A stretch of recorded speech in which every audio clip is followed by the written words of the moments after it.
Hello नमस्कार, मी अमृता आणि आजच्या नवीन व्हिडिओमध्ये तुमच्या सगळ्यांचं पुन्हा एकदा अगदी मनापासून स्वागत। सगळ्यांना श्री स्वामी समर्थ। आजच्या व्हिडिओचा विषय आहे की पितरांच्या नैवेद्यासाठी कोणकोणत्या भाज्या बनवतात किंवा कावळ्याच्या घासाचं काय महत्त्व आहे आणि सगळ्यात आवडता पितरांचा नैवेद्य कुठला किंवा पितरांना विशेष करून कुठला नैवेद्य हा आवर्जून बनवला जातो। आणि पुढची गोष्ट म्हणजे आपल्याला काहीच जमलं नाही यातलं, आपल्या नोकरीमुळे म्हणा किंवा घरामध्ये काही अडचणी आल्या, काही विटाळ आला, सुतक आलं, तर त्यामुळं आपल्याला काहीच नाही जमलं या 15 दिवसामध्ये, तर आपण पितरांसाठी काय नैवेद्य करायचं आहे किंवा आपण पितरांना कसं खुश करू शकतो साध्या पद्धतीनं सोपा उपाय करून ते आपण आजच्या व्हिडिओमध्ये बघणार आहोत। त्यामुळे व्हिडिओ अगदी शेवटपर्यंत नक्की बघा। आणि सर्वप्रथम तुम्ही माझ्या चॅनलवर नवीन असाल आणि माझा व्हिडिओ जर का तुम्हाला आवडत असेल तर आपल्या चॅनलला सबस्क्राईब करायला विसरू नका, लाईक शेअर करा। चला तर मग सुरुवात करूया। सगळ्यात महत्त्वाची गोष्ट म्हणजे पितृपक्षामध्ये श्राद्ध पक्षामध्ये पक्ष 15वडा तुमच्याकडे जे काही म्हणतात ते, या 15 दिवसांमध्ये आवर्जून आपल्याला आपल्या प्रत्येक जणाला आपल्या पूर्वजांचं स्मरण, आपल्या पितरांचं स्मरण हे करावं लागतं। नुसतं स्मरण केलं आणि त्यांना आपण नैवेद्य जरी दाखवला तरी आपल्या पाठीमागचे पितृदोष बऱ्याच अंशी कमी होतात। मी मागं बऱ्याच व्हिडिओमध्ये सांगितलं आहे की आपल्याला 3 पिढ्यांचे पितृदोष लागतात। सगळ्यात आधी आपण, आपले आई वडील, आपले आजी आजोबा आणि आपले पणजी पणजोबा, म्हणजे आपल्याला वरच्या 3 पिढ्यांचा हा आपल्याला पितृदोष लागतो। त्यामुळं आवर्जून वर्षभरामध्ये आपण पितरांची आठवण काढत नाही, पण या 15वड्यामध्ये आपण पितरांना नैवेद्य द्यायचा आहे। तर आता 29 सप्टेंबरपासून पितृ 15वडा सुरू झालेला आहे, तो 14 ऑक्टोबरपर्यंत आहे।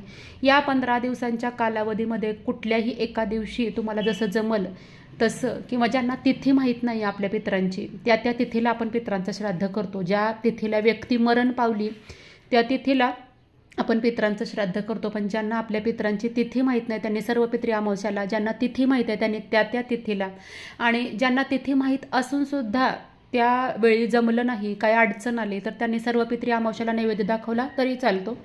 शक्यतो प्रत्येक तिथीला नैवेद्य दाखवलेला अतिउत्तम। तर पितरांना कुठला नैवेद्य दाखवायचा आणि नैवेद्याची वेळ काय, तर पितरांना दुपारी 12 ते 12:30 ही वेळ असते नैवेद्य ग्रहण करण्यासाठी, त्यांना अनुमती मिळते। यमलोकातून आपले पित्र हे पृथ्वी तलावर आपल्या वंशजांच्या घरी नैवेद्य ग्रहण करण्यासाठी किंवा त्यांना आशीर्वाद देण्यासाठी येतात। यमदेव त्यांना तितकी परमिशन किंवा तितकी परवानगी ही पृथ्वी तलावर जाऊन नैवेद्य ग्रहण करण्यासाठी देत असतो। त्यामुळे ते आपल्या नैवेद्याची वाट बघत असतात। आपल्या उंबऱ्याच्या बाहेर ते उभे असतात पित्र, की आपल्याला आपले वंशज कधी बाबा नैवेद्य देतील आणि आपण तो ग्रहण करतोय। कारण असं म्हणतात गरुड पुराणामध्ये आणि शास्त्रामध्ये की मृत्यूलोकामध्ये वर्षभर तुम्हाला जेवण मिळत नाही किंवा रोज जेवण दिलं जात नाही मृत आत्म्यांना, फक्त या पक्ष 15वड्यामध्येच त्यांना जेवण ग्रहण करण्याची अनुमती असते। आणि ते सुद्धा आपले वंशज आपल्याला जेव्हा त्यांचं तर्पण पिंडदान करून आपल्याला जेव्हा नैवेद्य देतील तेव्हाच तो नैवेद्य ग्रहण करण्याची त्यांना अनुमती असते। भरपूर महत्त्व आहे पितृपक्षाचं, बरेचसे व्हिडिओ मी ह्याच्यावर केले, तुम्ही पाहिले नसतील तर नक्की चेकआउट करा, आपल्या चॅनलवर त्यापैकी बरेचसे व्हिडिओ आहेत। तर सगळ्यात महत्त्वाची गोष्ट म्हणजे 12 ते 12:30 ही वेळ आहे पितरांना नैवेद्य दाखवण्याची। पुढचा महत्त्वाची गोष्ट अशी की पितरांना सगळ्यात जास्त कुठला नैवेद्य मान्य असतो किंवा सगळ्यात जास्त कुठला नैवेद्य आवडतो, तर तो म्हणजे गव्हाची खीर। गव्हाची खीर ही खूप प्रिय आहे आपल्या पितरांसाठी। ज्यांना गव्हाची खीर करणं जमत नसेल त्यांनी कुठल्याही पद्धतीची खीर केली तरी चालते, जसं की तांदळाची, रव्याची किंवा शेवयाची खीर केली तरी चालते। पण आवर्जून तुम्हाला जर का जमत असेल तर तुम्ही आपली गव्हाची खीर ही करा। तसंच पितरांच्या ताटामध्ये किंवा पितरांच्या नैवेद्यामध्ये कुठल्या गोष्टी असतात, तर प्रत्येक घराची जी परंपरा असते, प्रत्येक गावाची परंपरा असते, किंवा त्या व्यक्तीला मरणोत्तर मरणाऱ्या व्यक्तीला जे काही आवडतं ते आपण पितरा दिवशी आवर्जून करतो। जी गोष्ट त्या व्यक्तीला आवडत होती ती भाजी, तसंच शाकभाजी बनवतात। गवार, मेथी, डांगर, कारले, अळूवडी, रशी पातोडी, कढी आणि खीर हा तर महत्त्वाचा गोष्ट आहे त्यामध्ये। तसंच चवळीची उसळ किंवा अळूची भाजी किंवा अळूची वडीसुद्धा बनवतात। कढी वडी बनवण्याची पद्धत आहे। वडे घारगे म्हणजे गोड पुऱ्या आणि तिखट पुऱ्या, त्याला वडे आणि घारगे म्हणतात। छोट्या छोट्या आकाराच्या गोल गोल पुऱ्या असतात, एकामध्ये गुळाचं पाणी घालून गोल घारगे केले जातात आणि एकामध्ये ओवा, तीळ, तिखट मिरची घालून त्याचे बारीक बारीक गोल तिखट पुऱ्या केल्या जातात. त्याला वडे म्हणतात. तर हे वडे घारगे आवर्जून आपण या पितृपक्षामध्ये त्यांच्या नैवेद्यामध्ये करतो. अजून एक गोष्ट महत्त्वाची, आपण भात वरणाचा तर प्रत्येक नैवेद्यात समावेश असलाच पाहिजे, पण जे अन्न पदार्थ आपण हा नैवेद्य कावळ्यासाठी ठेवतो, म्हणजे कावळ्याच्या रूपात आपले पित्र येतात म्हणून आपण कावळ्याला हा घास ठेवतो आपल्या छतावर, पत्र्यावर, गॅलरीत, खिडकीत, कुठंही. तर जो पदार्थ कावळा चोचीने सहज उचलू शकेल असं अन्न पदार्थ बनवावेत असं मला वाटतं. कारण प्राणी ताटात दिलेलं अन्न तिथंच थांबून खातात, पण पक्षी काय करतात, अन्न पदार्थ चोचीत घेऊन पकडून उडून जातात. म्हणून गवार, भेंडी ही न चिरता लांब ठेवावी, किंवा आपण पितरांसाठी नैवेद्य ठेवला तर त्याचे तुकडे असे बऱ्यापैकी मोठे ठेवावे, जेणेकरून कावळ्यांना ते आपल्या चोचीत घेऊन जाता येतील आणि नंतर खाता येतील. त्याच पद्धतीनं श्रीखंड किंवा इतर काही गोड पुरणपोळीसुद्धा या पितृपक्षाच्या नैवेद्यामध्ये केलं जातं. तर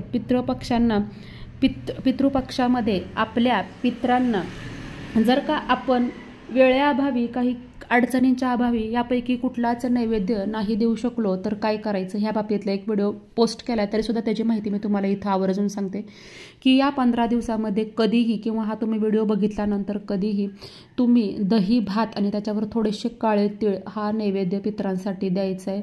दही भात हा थंड असतो, गारवा देणारा असतो. आपल्याला पितृदोष लागतात, आपले पित्र आपल्यावर चिडलेले असतात, रागवलेले असतात, त्यांचा दोष आपल्याला लागतो.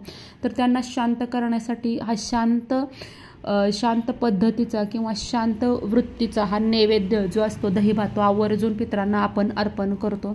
पितरांना केलेला नैवेद्य हा कावळ्यांनी किंवा इतर पक्ष्यांनी खाल्ला तरी चालतो. पक्ष्यांनी नाही खाल्ला तर तो कुत्र्याला द्यावा, किंवा गायीसाठी एखादा नैवेद्य तुम्ही या दिवशी काढून ठेवला तरी सुद्धा चालतो. पितृपक्षामध्ये त्यांच्या नैवेद्याचं, त्यांच्या जेवणाचं अनन्यसाधारण महत्त्व आहे. जर का तुमच्या घरामध्ये कटकटी होत असतील, घरामध्ये पैसा टिकत नसेल, घरामध्ये अडचणी असतील, कोर्टामधली केस तुमच्या बाजूनं उभी राहत नसेल, किंवा कोर्ट कचेरीचे खटले घरामध्ये सतत चालू असतील, वादविवाद, घरामधली मुलं ऐकत नाहीत, तर हा सुद्धा पितृदोष आहे. तर तुम्ही जर का आत्तापर्यंत कुणाचंच पित्र केलं नसेल किंवा कुणाचंच नैवेद्य केला नसेल पितरांसाठी, तर यावर्षी आवर्जून करून बघा. काही नाही जमलं तर दही भाताचा नैवेद्य तरी पितरांसाठी आवर्जून ठेवा. त्यामुळं खूप फरक पडतो, घरामध्ये शांतता नांदते. आपल्यावर आपल्या पितरांचा आशीर्वाद असणं खूप महत्त्वाचं आहे, कारण त्यांच्यापासूनच आपण जन्मलेलो आहे, त्यांनी आपल्याला जीवदान दिलेलं आहे. तर त्यांच्या प्रती थोडीशी कृतज्ञता व्यक्त करण्याचा हा पंधरवडा आहे. इतर वेळी आपण आपल्या पितरांची आठवण काढत नाही, फक्त या पक्ष पंधरवड्यामध्ये आपण पितरांची आठवण काढतो. तर आवर्जून प्रत्येकाने ह्या गोष्टी केल्याच पाहिजेत. तसंच पितरांच्या रूपानं कावळे आपल्याला कुठला संकेत देतात, कावळे काय करायला लागल्यावर म्हणजे काय अनुभव आपल्याला येऊ शकतो, या 15 दिवसांमध्ये आपल्याला कावळ्यांचं काय महत्त्व आहे, कारण कावळ्यांच्या रूपानंच आपले पित्र येतात. तर कावळे काय संकेत देतात ह्याच्यावर डिटेल व्हिडिओ बघितला आहे की ते संकेत शुभ आहेत का अशुभ, किंवा ह्या पितृपक्ष पंधरवड्यामध्ये आपल्याला जी स्वप्न पडतात तर ती स्वप्न कशी असतात, शुभ की अशुभ, त्या बाबतीतला सुद्धा व्हिडिओ आहे. बरेचसे व्हिडिओ मी या पक्ष पंधरवड्यात पितृपक्षासाठी बनवलेले आहेत, जी की माहिती बऱ्याच जणांना माहीत नाही आहे. तर तुम्हाला इंटरेस्ट असेल आणि जर का माझे व्हिडिओ आवडत असतील तर नक्की चेकआउट करा. आपल्या चॅनलवर ते व्हिडिओ अवेलेबल आहेत. जर का व्हिडिओ आवडले तर इतरांसोबत शेअर करायला अजिबात विसरू नका.